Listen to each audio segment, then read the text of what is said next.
الحمد لله نحمده ونستعينه ونستغفره ونعوذ بالله من شرور أنفسنا وسيئات أعمالنا من يهد الله فلا مضل له ومن يضلل فلا هادي له أشهد أن لا إله إلا الله وحده لا شريك له وأشهد أن محمدا عبده ورسوله أما بعد فقال الله تعالى في القرآن الكريم أعوذ بالله من الشيطان الرجيم عالم الغيب فلا يظهر على غيبه أحدا إلا من ارتضى من رسول الله. وقال رسول الله صلى الله عليه وسلم لو يعلمون ما في التهجير لاستمعوا إليه أبدا. Sidang Jumat yang dimuliakan Allah Subhanahu wa Ta'ala, kalimat syukri yang membuka dan mengawali khutbah Jumat kita hari ini. Selain sunnah Rasulullah SAW, kita bersyukur kehadiran Allah kembali bisa menunaikan salah satu kewajiban kita, yaitu ibadah sholat Jumat. Semoga kita senantiasa memohon, berharap, berdoa agar ibadah-ibadah seperti ini, di antaranya Jumat kita ini, semoga menjadi amanah mudah-mudahan. Salawat dan salam juga semoga tercurah bagi Nabi kita Muhammad SAW, para sahabat, tabi'in, terus sampai kepada mukhrijul hadis dan guru kita.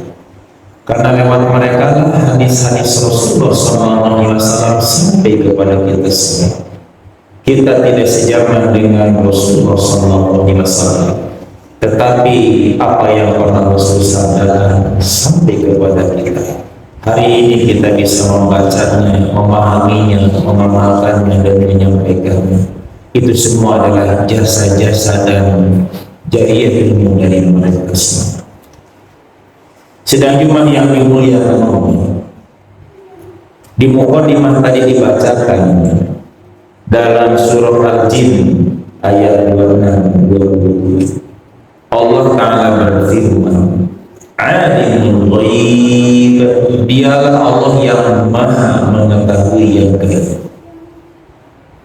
Fala yudhiru ala ghaibihi ahada, dan dia Allah tidak menampakkan, tidak memberitahukan perkara gaibnya itu illa man irtadha min rasul, kecuali kepada seorang rasul yang diridhoi.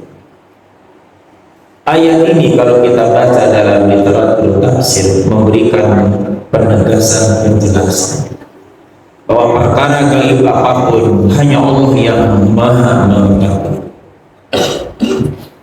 Dan ada manusia yang Allah berikan kuasa, Allah beritahu sebagian urusan gaib.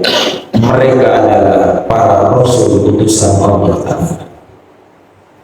Jadi kalau berbicara tentang urusan gaib, sumbernya bukan dari Al-Quran dan bukan dari hadis Rasulullah SAW yang sahih, tentu kita tidak boleh membaca ini. Karena berita-berita gaib itu hanya Al-Quran dari Allah Ta'ala dan hadis Rasulullah SAW sebagai utusan Allah yang Allah berikan kuasa dan diberitahu kepada Allah. Tentang masalah-masalah gaib yang Rasulullah SAW sampaikan kepada kita, yang mesti kita imani, yang mesti kita percayai, karena Allah telah menyatakan demikian. Kalau Rasul yang menyampaikan berita gaib, itu dia sosok manusianya yang Allah berikan pengetahuan. Tapi tentu harus hadis yang sahih. Karena banyak berseliweran hadis-hadis yang palsu. Tentu saja itu hadis palsu, bukan hadis Rasul.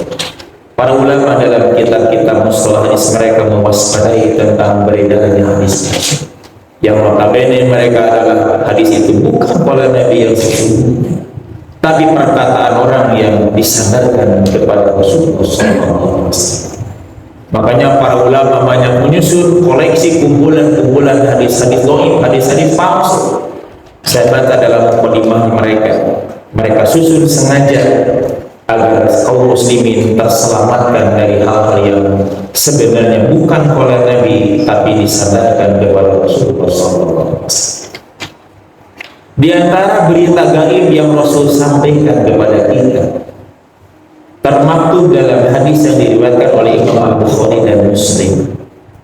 Dalam Muslim nomor hadis 850, dalam Al-Bukhari nomor 3211. Melalui sahabat Abu Hurairah radhiyallahu anhu, Rasulullah sallallahu alaihi wasallam bersabda, "Idza kana yaumul jumu'ati," apabila terjadi hari Jumat, tiba hari Jumat seperti yang kita rasakan hari ini. Jadi apabila datang, terjadi, tiba hari Jumat, di dalam kitab syarah hadis mulai dari terbit fajar kata para ulama, karena Jumat itu hari itu dari mulai terbit fajar. Dalam kitab itu, dalam hadis Bukhari Muslim dikatakan, kana ala kulli babin min abwabil masjidi malaikatun. Maka pada setiap pintu dari pintu-pintu masjid itu, malaikatun, terdapat para malaikat. Ini berita gaib. Kenapa disebut berita gaib? Karena kita tidak pernah melihat sosok malaikat di pintu masjid. Tidak pernah kita mendengar melihat berapa. Tapi berita ini Rasul sampaikan setiap hari Jumat datang, maka pada setiap pintu dari pintu masjid itu ada malaikat. Dan di dalam kitab Hilyatul Auliya nomor 9000 ya, dalam kitab Hilyatul Auliya nomor 9027 melalui sahabat Ibnu Umar ada tambahan daripada hadis Bukhari Muslim tadi. Dalam kitab itu dikatakan, idza kana yaumul jumu'ah ba'asallahu malaikat. Apabila terjadi hari Jumat, Allah mengutus para malaikat. Jadi berarti malaikat yang hadir di tiap-tiap pintu masjid pada hari Jumat itu malaikat yang diutus oleh Allah, sengaja diutus pada hari Jumat. Bisuhufin min nur wa aqlamin min nur. Mereka membawa suhuf, lembaran-lembaran catatan yang terbuat dari cahaya, dengan penanya juga yang terbuat dari cahaya. Allah utus untuk diam duduk dari mulai terbit fajar di pintu-pintu masjid. Itu mereka malaikat yang khusus. Lalu apa tugas yang Allah berikan kepada mereka itu? Dalam hadis Bukhari Muslim dikatakan, yaktubunal awwala fal awwala. Mereka mencatat siapa orang yang datang ke masjid ini, yang pertama, kedua, ketiga, terus al awwal fal awwal. Dalam bahasa Arab menunjukkan tartib. Artinya urutan tidak akan keliru. Karena yang mencatat bukan padeka, bukan manusia, tapi malaikat yang Allah utus.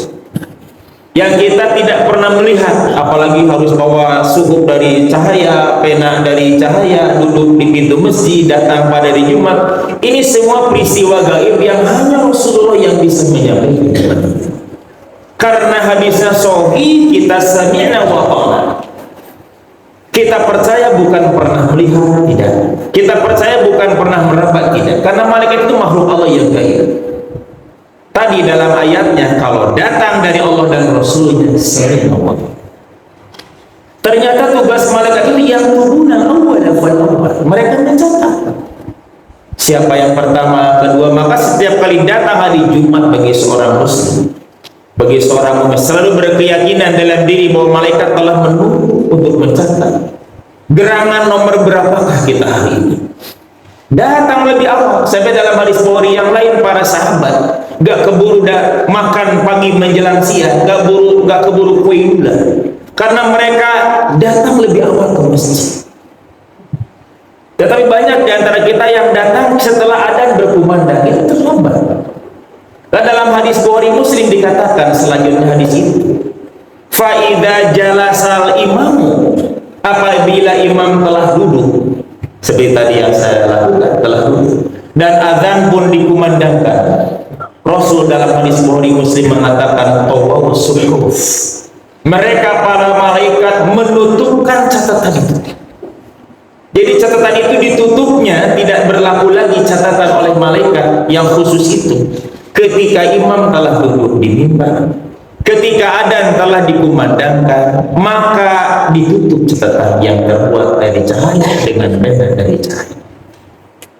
Lalu apa yang terjadi? Apa malaikat pulang ketika itu? Dalam hadis Bukhari Muslim dikatakan yastami'una dzikra, mereka mendengarkan az-zikra. Di dalam kitab Syarah Muyassar Imam Al-Bukhari yang disusun oleh Imam Ali As-Sabuni, ada di majelis syarahnya Asy-Syarhul Muyassar, disebutkan fihi tasmiyatul khutbatil jumu'ah bizikr. Pada hadis itu terdapat penamaan khutbah Jumat oleh Nabi dengan disebut az-zikr. Jadi yastami'una dzikra itu mereka mendengarkan khutbah Jumat. Jadi Jumat saya yang sekarang sedang saya bawakan, saya sepenuh hati meyakini bahwa malaikat itu mendengarkan apa yang saya sampaikan. Maka mesti tegas, mesti jelas, rujukan mesti benar, tuntunan juga mesti jangan keluar dari rel Al-Quran dan As-Sunnah. Dan ini merupakan berita gaib sekali lagi. Kalau kita tidak tahu ya nggak akan jelas, nggak akan tahu.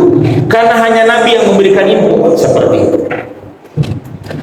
Nah, sidang Jumat yang dimuliakan Allah, ini diantara salah satu diantara sekian banyak berita gaib yang Rasulullah sampaikan kepada kita yang mesti kita imani bersama.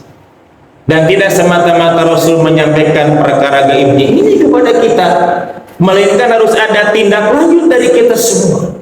Yakini hadis itu sepenuh hati dalam jiwa kita, sampaikan kepada anak kita, tetangga kita, saudara kita. Maaf karena tidak setiap kaum muslimin muslimat mengetahui hadis ini. Banyak saudara kita yang saya bawakan hadis ini, mereka bilang, Pak Ustaz, adakah hadis itu? Ada ini hadisnya. Dalam Muslim halaman 850, dalam Bukhari nomor 3211. Itu riwayat Al-Bukhari Muslim, hadis sahih. Dan ini mesti kita yakini bersama, jadikan pendorong motivasi. Setiap Jumat datang, bagi sekarang yang terlanjur tidak tahu, datang agak terlambat, ya Allah, kalau Jumat besok Jumatnya akan datang, diberi kesempatan ya Allah. Kita akan buktikan mengamalkan hadis ini. Karena hanya orang-orang yang berilmu yang tahu peristiwa ini dari Rasulullah SAW yang akan meyakini. Karena kehadiran malaikat itu tidak bisa dilihat dengan mata, diraba dengan tangan, didengar dengan tidak. Hanya berdasarkan berita dari Rasulullah SAW.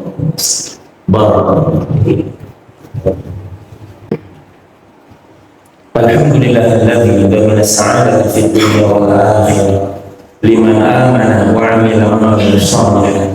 Asyhadu an la ilaha illallah wahdahu la syarika lahu wa asyhadu anna Muhammadan abduhu wa rasuluhu. Amma ba'd. Sidang Jumat yang dimuliakan Allah. Lalu bagaimana orang yang terlambat, terlanjur mungkin karena ketidaktahuan atau mungkin karena ada urusan yang susah untuk ditinggalkan, sampai datang ke masjid ketika imam sudah duduk di mimbar, di mana kata hadis Bukhari Muslim bahwa suhuf para malaikat itu sudah menutupkan catatannya. Maka Ibnu Hajar menjelaskan dalam kitab Fathul Bari jilid 2 halaman 427, huwa dalun ala anal malaikat al-madhkurin humul hafadhah. Dengan hadis yang tadi dibawakan di kitab Hilyatul Auliya riwayat Ibnu Umar, bahwa malaikat yang ada, yang mencatat, yang menutup catatan itu bukanlah malaikat yang selalu hadir dengan kita. Kan dalam diri kita sesuai dengan ayat surah Qaf ya, idh yatalaqal mutalaqiyan anil yamin wa anil shimal qa'id ma yalfidhu min qawlin illa ladayhi raqibun atid. bahwa pada diri kita itu ada malaikat pencatat amal. Yang satu duduk di sebelah kanan, yang satu duduk di sebelah kiri. Ma yalfidu min qaulin, tidak akan pernah terlontar dari mulut kita, walaupun hanya satu kata, kecuali ada malaikat pencatat yang selalu hadir. Dalam Al-Mitor, inna wa inna alaikum lahafizin, sesungguhnya pada kalian ada para malaikat pencatat. Kiraman katibin, mereka mencatat, mereka makhluk yang mulia lagi mencatat. Jadi malaikat yang datang pada hari Jumat bukan malaikat pencatat. Mereka adalah malaikat yang khusus datang pada hari Jumat, yang hanya mencatat siapa yang datang lebih awal sampai imam duduk di mimbar. Sudah itu selesai dan mereka mendengarkan khutbah Jumat. Makanya orang yang terlambat, kata Ibnu Hajar, masih tercatat. Jadi jangan begini, sudah terlambat pulang lagi. Kenapa? Ada tercatat tuh malaikat lagi. Jangan. Orang yang terlambat ketika itu datang ketika imam sudah di mimbar, kata Ibnu Hajar, mereka masih tercatat oleh malaikat yang selalu hadir dengan dirinya. Duduknya, sholat sunatnya, mendengarkan khutbahnya, sholatnya dan sebagainya, doanya tercatat oleh malaikat yang selalu hadir. Tetapi mereka tidak tercatat oleh malaikat yang khusus itu masalahnya. Tetapi bapak yang datang sebelum imam naik mimbar tercatat oleh dua-duanya, oleh malaikat yang khusus dan oleh malaikat yang selalu hadir dengan kita. Jadi ada keutamaan lebih dibanding yang terlambat. Yang terlambat masih tercatat oleh malaikat yang ada pada diri. Ma yalfidu min qaulin illa ladaihi raqibun atid. Cuma sayangnya tidak tercatat oleh malaikat yang khusus. Terakhir, Rasulullah SAW bersabda dalam hadis Al-Bukhari melalui sahabat Abu Hurairah, "Lau ya'lamuna ma fi tahjir lastabaqu ilaihi." Lau ya'lamun, kalaulah mereka orang-orang beriman, orang-orang muslim tahu ma fi tahjir, ada apa pahala di balik bergegas datang ke masjid, di antaranya seperti untuk melaksanakan ibadah sholat Jumat. Kalau mereka tahu, lastabaqu ilaihi, pasti mereka akan berlomba. Kalau kaum muslimin tahu bagaimana besarnya pahala tercatat oleh malaikat yang khusus, pahalanya diperlihatkan, Nabi mengatakan lastabaqu ilaihi, pasti mereka akan berlomba. Tapi seringkali banyak masjid yang kehadiran jamaah tidak ada yang berlomba, nyantai saja. Malah yang datang ke masjid duduk aja di luar sampai sebelum adzan dikumandangkan. Begitu disuruh ke masjid, tenang we adzan ada. Atau kalau sudah masuk ke masjid ada, terlambat Pak saya. Ternyata masalahnya bukan apa-apa, ketidaktahuan. Makanya kita wajib menyampaikan kepada saudara-saudara kita yang sudah tahu, menambah pengetahuan. Yang belum, ini ketahui, ini adalah berita gaib yang Rasul sampaikan. Hadisnya Bukhari Muslim. Hanya Rasulullah yang diberikan mandat untuk menyampaikannya. Tinggal kita sami'na wa ta'na, mengimani dan mempercayainya, juga mengamalkan dan mengajak saudara-saudara kita untuk mengamalkan hadis Rasul. Mudah-mudahan yang disampaikan pada Jumat hari ini, bagi yang telah tahu mengingatkan kembali hadis yang ini, bagi yang belum tahu semoga ini menjadi ilmu nafi'an, dan coba lihat, cari tahu kembali dan beri keyakinan dalam hati, kalau sekarang terlambat ya Allah, kalau nanti Jumat yang akan datang masih diberi umur usia, kita buktikan bahwa datang ke masjid kita berlomba, cari tempat yang paling depan, datang lebih awal, karena kita yakin malaikat akan mencatat, malaikat khusus utusan Allah akan mencatat kita. Urutan keberapakah kita Jumat depan? Silakan tanamkan keyakinan dalam hati, karena ini adalah petunjuk Allah lewat Rasulnya berdasarkan hadis yang sahih. Demikian mudah-mudahan yang disampaikan khususnya bagi saya sendiri menjadi ilmu nafi'an, umumnya bagi jamaah sekalian. Mudah-mudahan ini menjadi pengetahuan kita, beritahu saudara kita, beritahu keluarga kita, anak kita, jangan-jangan mereka belum mengetahuinya, agar dalam hati mereka tertancap kuat ada apa berita gaib yang terjadi pada hari Jumat. Rabbana hab lana min azwajina wa dhurriyyatina qurrata a'yun waj'alna lil muttaqina imama. Rabbana la tuzigh qulubana ba'da idh hadaitana wa hab lana min ladunka rahmah innaka antal wahhab. Rabbana atina fid dunya hasanah wa fil akhirati hasanah wa qina adzabannar. Aqulu qawli hadza wa astaghfirullah li wa lakum. Wassalamu alaikum warahmatullahi wabarakatuh.